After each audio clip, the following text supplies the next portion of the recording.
Hey gang, morning. So we are out here working on the 44 on glorious Saturday morning, Southern California.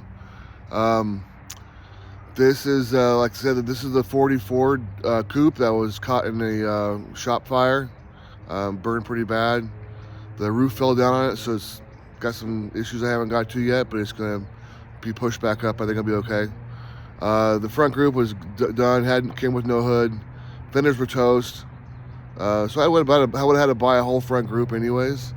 So I've had this Hudson for probably 12 years and looking for a place to put the front group on and found one. So initially I was going to put it on a 40 Ford pickup cab and make a little rat pickup out of it. But for those of you who've ever sat in a 40 Ford pickup, big guys don't fit in 40 Ford pickups. Anyhow, unless you stretch it a little bit. Anyhow, so I found this coupe and it was burnt for the money. Heck, I bought it. So the front group is mocked up on it. I'm gonna go over our challenges we have coming up. This is a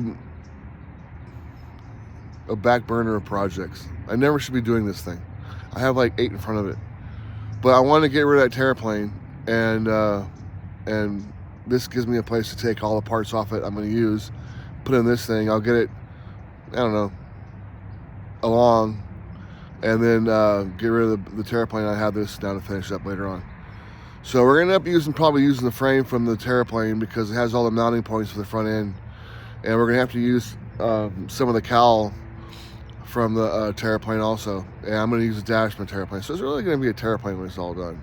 It's going to look like a Terraplane, you know.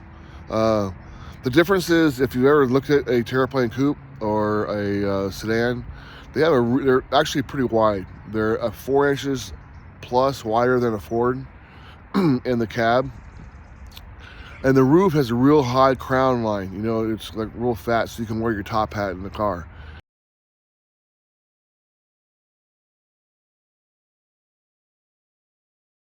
So the roofs look ridiculous. So they're just not that attractive of a car for me. The Ford has a nice tight roof. It's all, you know, the body is a little smaller.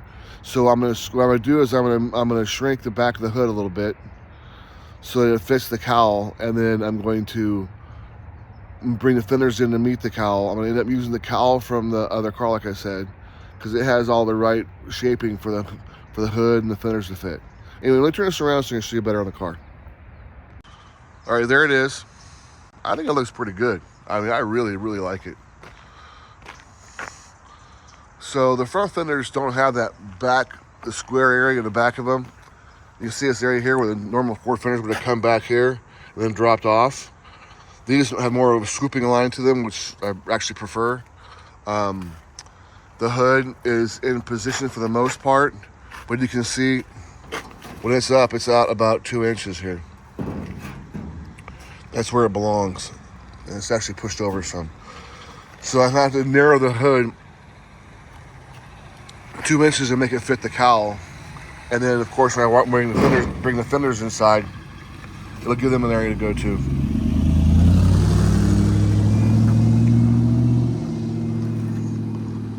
The front end is all set up for the most part. So what we're gonna have to do also, since, how do I say this? The front end is much taller than you would have in a Ford. So what I'm going to probably do is drop the hood or the grill down into the cavity for the grill area here, and I'm end up probably having to bring up the bottom a little bit. Probably at least an area right there where the chrome doesn't meet. I'm going to lose probably that 2.5, 3 inches area there. So that's going to have to go down. That'll bring the headlights down and make it look a little more sleek.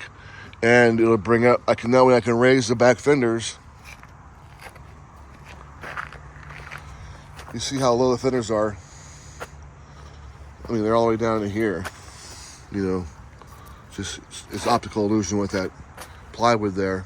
And you can see the stock where the back stock ones were. So I can raise the front fender. I can raise the whole, it's actually going to raise up into the grill. But the grill's going to stay where it's at for the most part. You can see the cowl. You can see the different shape it has.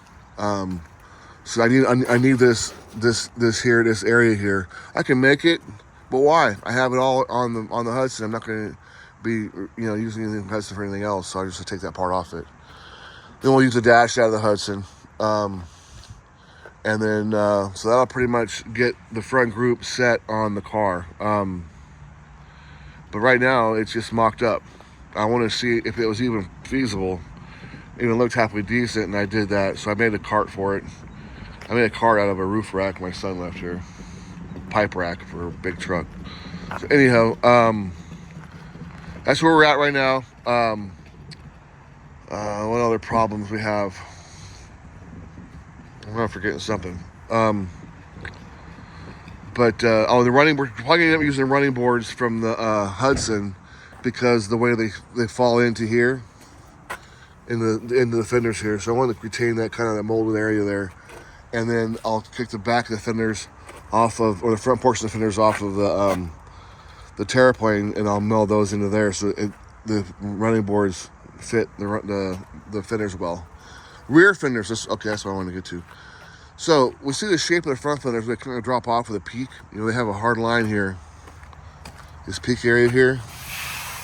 So I kind of like to bring that back here to the rear fenders and bring the rear fenders back and drop them back into a more sloping area here. So on my phone.